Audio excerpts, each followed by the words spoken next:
Well, good morning, everybody. It is Wednesday, and today I am calling this We Are All One Wednesday. That means Sparky and myself and each and every single one of you.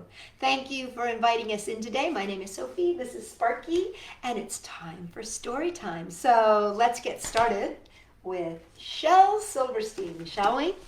This is called Where the Sidewalk Ends, one of my favorite books. And we're going to be reading Me and My Giant. Sparky likes this one a lot. Me and My Giant from Shel Silverstein's Where the Sidewalk Ends. And I love his line drawings. They're so fun. Me and My Giant. I have a friend who is a giant, and he lives where the tall weeds grow. He's high as a mountain and wide as a barn, and I only come up to his toe, you know. I only come up to his toe. When the daylight grows dim, I talk to him way down in the marshy sands, and his ear is too far away to hear, but still he understands. He stands. Still he understands. For we have a code called the Scratch Tap Code, and here is what we do. I scratch his toe once means hello, and twice means how do you do. 3 means does it look like rain? 4 times means don't cry. 5 times means I'll scratch you a joke. And 6 times means goodbye, goodbye. 6 times means goodbye. And he answers me by tapping his toe. Once means hello, friend. 2 taps means it's very nice to feel you scratch again. 3 taps means it's lonely here with my head atop the sky. 4 taps means today an eagle smiled as she flew by. 5 taps mean oops, I bumped my head against the moon. 6 means sigh, and 7 means bye. And 8 means come back soon, soon, soon. Come back soon. And then I scratch 1,000 times and he taps it bappity bam. And he laughs so hard that he shakes the sky. That means I'm tickling him. And there you have Me and My Giant. Wouldn't it be fun to have a giant as a friend? I have a sloth as his friend, and his name is Sparky. I feel very lucky to have him as my friend. Do you feel lucky to have me as your friend, Sparky? Not to put you on the spot. Oh yeah, Sparky and I are good friends. All right, everybody, we're going to get started with our hello song. So if you are ready to wave hello like Sparky is, let's wave hello. Hello, how are you all? Hello, how are you all? Hello, how are you? I'm just fine today. I'm glad to see you here today. I'm glad to see you here today. I'm glad to see you here today. I'm so glad to see you. What do you say? Since we're talking about giants in our first story, how about reach really tall, reach, reach up into the sky, and reach, reach, reach to the sky, reach, reach, reach up to the sky. I'm so glad to see you. Okay, well let's see, since it's all about We Are All One Wednesday, why don't you give yourself a big squeeze? Reach your arms around, squeeze, reach your arms around and squeeze, reach your arms around, squeeze. I'm so glad to see you. Excuse me, let me pull my strap up. There we go. What do you say we hop up and down? Hop, hop, hop, up and down and hop, hop, hop, all around and hop, hop, hop, up and down. I'm so glad to see you. What's that, Sparky? No, I won't forget. Sparky says, don't forget to make some funny faces. Let's make some funny faces, shall we? Sparky loves this part. Make a funny face, funny as you can. Make a funny as you can. Make a funny as you can. I'm so glad to see you. Very good, everybody. All right, let's wave hello. Here we go. Hello, how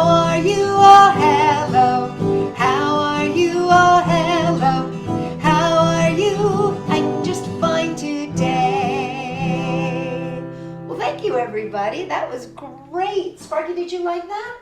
Yeah, you had a good time with that one, didn't you? Well, Sparky is really excited about this next story. It comes from Epic, right, Spark?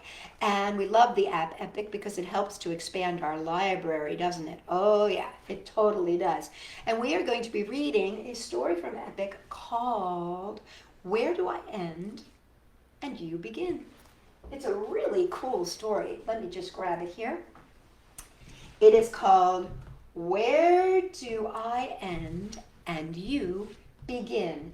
And this is by Shulamith Oppenheim with illustrations by Monique Felix. Let me show you the little teeny picture. This is the only thing with Epic. That front page is so tiny. But you can see that kitty cat. And then look at this. This is really neat. Where do I end and you begin? Look at that. Look at that. Isn't that neat? It goes around and around. It's like a road that goes around and around, and you can see the kids are running on it. I love this. Where do I end and you begin? These illustrations are just amazing. Asked the cat of its tail. Can you see inside its tail there? Isn't that neat? There's a little mouse. Asked the shell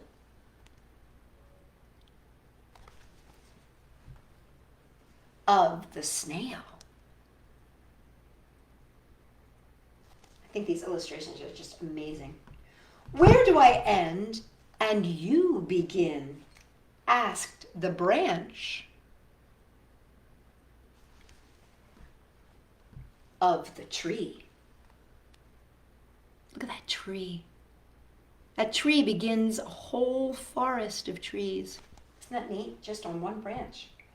Asked the sky of the sea. That's pretty unique, you know, when you think about how the sky and the sea meet each other. Where does one begin and one end? Where do I end and you begin? Asked the song. Look at all those musical notes. Of the bird. Didn't expect that. But look, those musical notes are turning into little berries that the bird is eating. Isn't that bird beautiful? Asked the phrase. A phrase is a bunch of words. Of the word. Look at that cat playing with that ball of yarn. Where do I end and you begin? Asked the rain. Oops.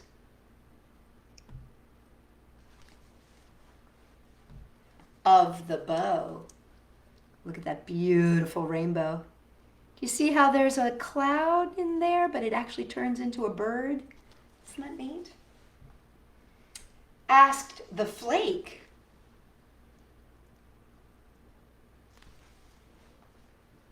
Of the snow. Now you're going to have to look really close to see that. Do you see that picture in there? There's a deer in the snow. Where do I end and you begin? Asked the smell. See all those? I think those are bees, everybody. Of the flower. Look at that honey bear. Asked the rose of its bower. Bower is one of those words I'll have to look up for you guys to figure out exactly what it is. Where do I end and you begin? Look at that little boy or girl. Ask the jump of the rope.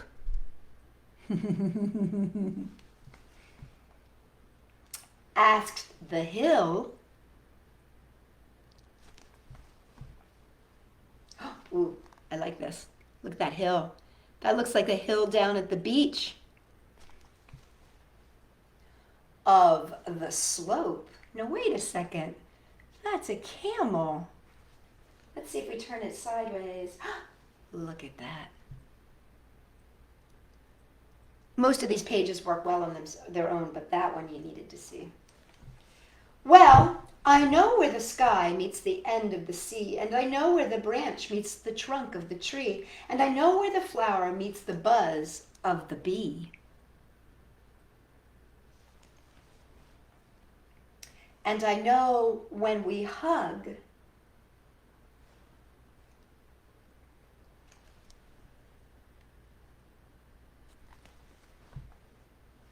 that's the place you meet me.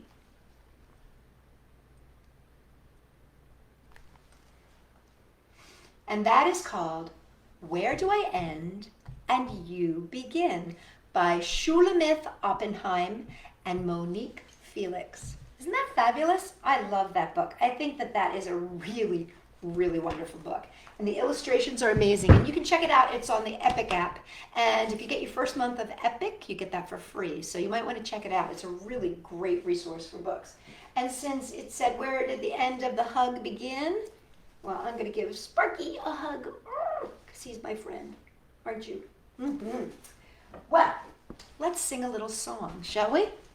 This one's called There's a Little Wheel Turning in My Heart.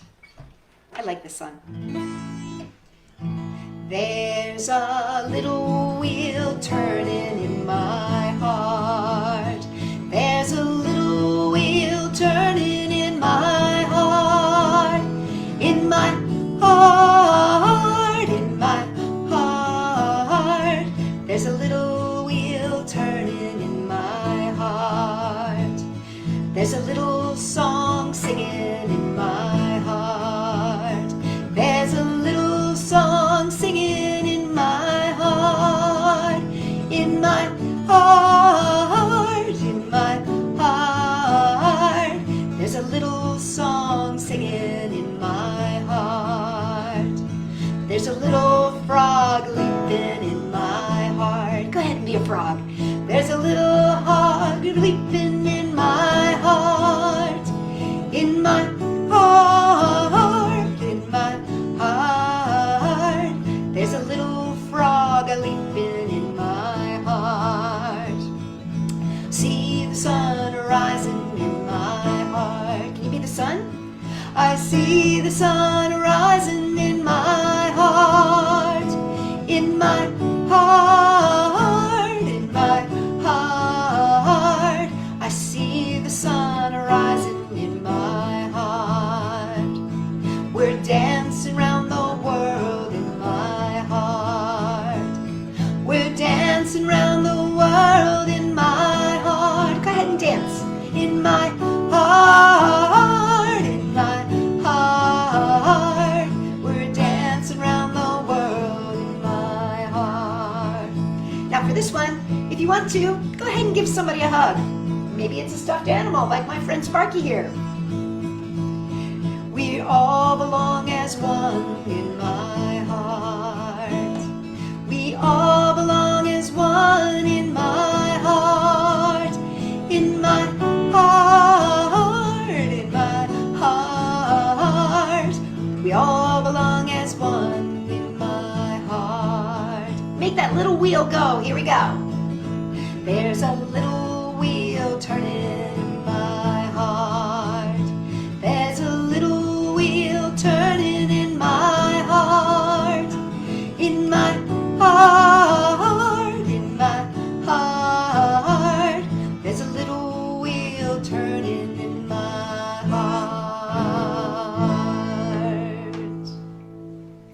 Well, we all have that little wheel that's turning in our heart. It's the thing that keeps us going every day and makes sure that we love the people that are in our life in every way.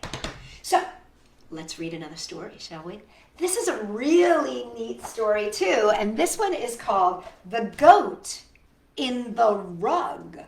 That's right, The Goat in the Rug. And it comes from a book that was loaned to me by Jayce and Delilah, which is called Spotlight on Literacy. And this is a really nice book because it's big And what's nice about it has lots and lots of stories for me to share because I'm running out of books, you guys.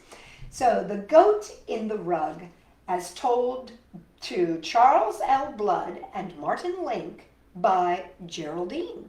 I'm not sure who Geraldine is. Illustrated by Nancy Winslow Parker. Again, this is called The Goat in the Rug. My name is Geraldine. Well, here we go. Here's Geraldine. And I live near a place called Window Rock with my Navajo friend, Glen May. That's an interesting name, isn't it? It's called Window Rock because it has a big round hole in it that looks like a window open to the sky. Here, let me get that really close so you can see that fabulous pictures. Pretty neat, huh? Wouldn't you like to live in a place called Window Rock? Glen May is called Glen May most of the time because it's easier to say than her Indian name, which is Gli Naspa. In English, that means something like female warrior. Ooh, I like that. But she's really a Navajo weaver. I guess that's why one day she decided to weave me into a rug. Oh, well, look at that. Geraldine must be the sheep. Look at that. She's very, very hairy, isn't she? She's got a lot of hair there. I remember it was a warm, sunny afternoon. Glen May had spent most of the morning sharpening a large pair of scissors. I had no idea what she was going to use them for, but it didn't take me long to find out. Look at those scissors, everybody. Those are some serious scissors. I don't think I've ever seen a pair of scissors like that. And I've seen a lot of scissors. Before I knew what was happening, I was on the ground and Glen May was clipping off my wool in great long strands. It's called mohair, really. It didn't hurt at all, but I admit I kicked up my heels some. I'm very ticklish for a goat. Let's take a look at that. Wow! There's a lot going on there, isn't there? I might have looked a little naked and silly afterwards, but my, did I feel nice and cool. So I decided to stick around and see what would happen next. The first thing that Glen May did was chop up the roots from a yucca plant. The roots made a soapy, rich lather, and when she mixed them with the water, she washed my wool in the suds until it was clean and white. Isn't that interesting? She used yucca, which is a plant, instead of soap. After that, a little bit of me, you might say, was hung up in the sun to dry.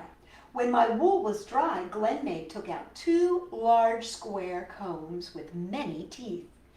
By combing my wool between these carding combs, as they're called, she removed any bits of twigs or burrs and straightened out the fibers. She told me they helped make a smoother yarn for spinning. Pretty, huh? I've never done that. I think that would be fun to do. I've seen it, but I've never done it. Then Glen May carefully started to spin my wool, one small bundle at a time, into yarn. I was beginning to find out that it takes a long while to make a Navajo rug. Again and again, Glen May twisted and pulled the wool, and then she spun it around a long, thin stick that she called a spindle. As she twisted and pulled and spun, the finer, stronger, and smoother the yarn became. It's so funny because I think of yarn and I just think of it coming from the store, but somebody has to make it. A few days later, Glen May and I went for a walk. She said we were going to find some special plants that she would use to make dye. I didn't know what dye meant, but it sounded like a picnic to me. I do love to eat plants. That's what got me into trouble. Uh-oh. I wonder what that means. While Glen May was out looking for more plants, I ate every one that she had already collected in her bucket. Delicious. Uh-oh. Somebody had a picnic. The next day, Glen May made me stay home while she walked miles to a store. She said the dye that she could buy wasn't the same as the kind that she could make from plants, but since I'd made such a pig of myself, it would have to do. Well, that's a kind of like a joke. When is a sheep not a sheep? when they're a pig. Glen May was a little piggy. I was really worried that she would still be angry at me when she got back. She wasn't, though. And pretty soon she had 3 big potfuls of dye boiling over the fire. Look at that. When I saw what Glen May had meant by dyeing, she dipped my white wool into the one pot, and it turned pink. And then she dipped it in again, and it turned darker pink. And by the time she finished dipping it in and out and hung it up to dry, it was a beautiful deep red. So dyeing means to change the color. After that, she dyed some of my wool brown and some of it black. I couldn't help wondering if those plants I'd eaten would have turned all of me the same colors. That's sort of silly, isn't it? Wouldn't it be funny if she had turned all those colors? While I was worrying about that, Glen May started to make our rug. She took a ball of yarn and wrapped it around and around 2 poles. I lost count when she reached 300 wraps. I guess I was too busy thinking about what I would look like with red and white and black, brown goat on Window Rock. Well, I'm pretty impressed that she could count to 300. 300's pretty high for a goat to count, don't you think? It wasn't long before Glen May had finished wrapping, and then she hung the poles with the yarn onto a big wooden frame. It looked like a picture frame made from logs. It's called a loom. After a whole week of getting ready to weave, Glen May started. She began weaving at the bottom of the loom, and then, one strand of yarn at a time, our rug started growing toward the top. Look at that. It's a big loom, isn't it? Well, I guess if you think about a rug, it's got to be big, huh? A few strands of black, a few of brown, a few of red, in and out, back and forth, until, in a few days, the pattern of our rug was clear to see. Takes a lot of work. Our rug grew very slowly, just as every Navajo weaver before her had done for hundreds and hundreds of years. Glen May formed a design that would never be duplicated. Isn't that interesting? Every single rug is different, just like fingerprints and snowflakes. Then, at last, the weaving was finished, but not till I checked it quite thoroughly in the front and in back. I let Glen May take our rug off the loom. There was lots of me on that rug, and I wanted it to be perfect. And it was. It's really pretty, isn't it? Since then, my wool has grown almost long enough for Glen May to make another rug. I hope we will do so soon, because you see, there aren't too many weavers like Glen May left in the Navajos. And there's only one goat like me, Geraldine. So let me show you. There she is. Her wool is growing back. And there they are on Window Rock, looking at each other. Geraldine. Isn't she cute? I like Geraldine and Glen May. And that is called The Goat in the Rug, as told to Charles L. Blood and Martin Link by Geraldine. And this is illustrated by Nancy Winslow Parker. And one more time, that is The Goat in the Rug. Isn't that neat? It's kind of fun to learn about new things like that, like how rugs are made. And I mean, it's special to find out that people do make these things with their hands. Now, a little thing about goats, and you should know this too, Sparky. It's not a goat's fault that they eat, because they eat everything. They're always hungry, so they're always chewing. So it's up to us as people to keep food away from them if it's very important that they don't eat it. So I think that's why why Glen May did not get that angry with Geraldine. But I've got a song for you about a goat who got into trouble because he couldn't control his appetite either. This is called Bill Grogan's Goat. There was a man, now please take note. There was a man who had a He loved that goat. Indeed he did. He loved that goat just like a kid. Now that's just a little joke. It's a word play because you can also call a baby goat a kid, but a kid is also like a kid, like you or Sparky. One day that goat felt frisk and fine, ate 3 red shirts from off the line. That man, he grabbed him by the back and tied him to the railroad track. I guess he got a little angry. I think maybe those shirts were his favorites. Eating 3 red shirts is probably a big deal. Maybe he didn't have any other shirts. Uh-oh. Now when that train drove into sight, the goat turned pale and full of fright. He heaved a sigh as if in pain, coughed up the shirts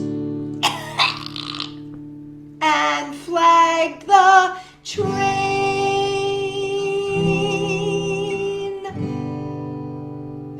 You know what that means? That means that goat went like this.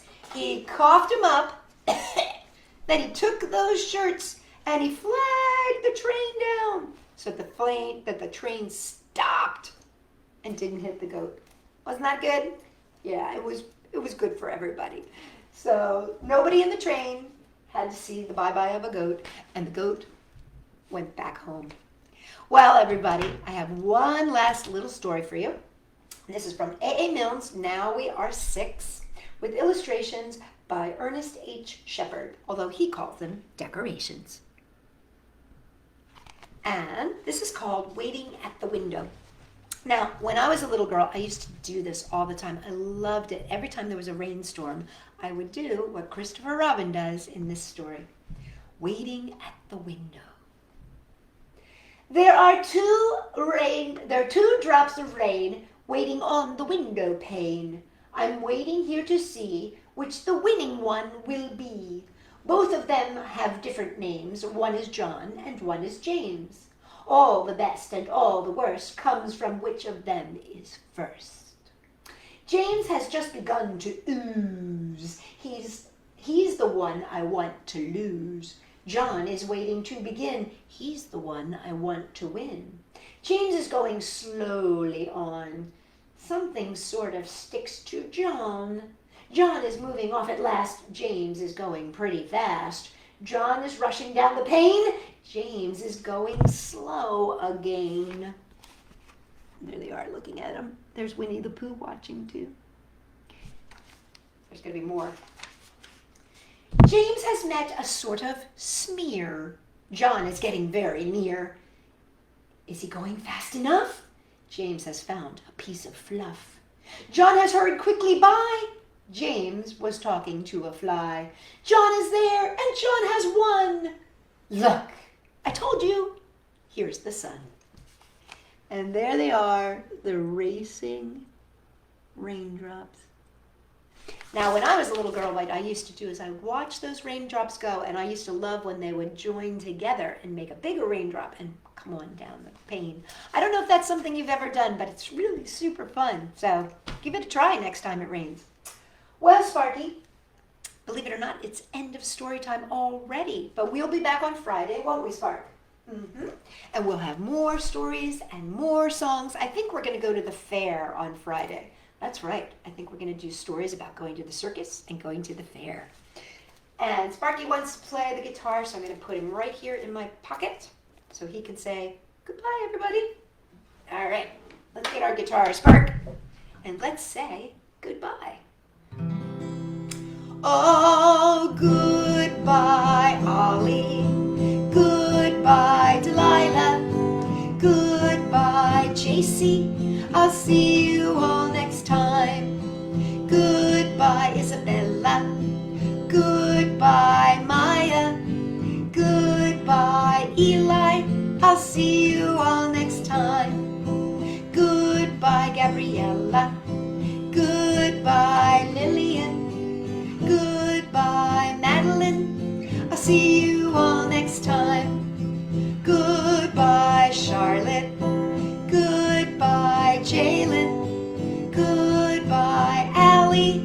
I'll see you all next time. Goodbye, Danny. Goodbye, Helen. Goodbye, Lily. I'll see you all next time. Goodbye, Shelby. Goodbye, Francine. Goodbye, Pax. I'll see you all next time. Well, everybody, you have a great Wednesday, and Sparky and I will see you on Friday. In the meantime, here's a high 3 from Sparky. And he's going to give me 1, 2. And if you would like a hug, now is the time to take one arm, put it on a shoulder, and the other arm, put it on your other shoulder, and close your eyes and squeeze really, really tight. That's a big hug from me and Sparky to you. We will see you guys on Friday, and thanks so much for joining us today. Bye, everybody.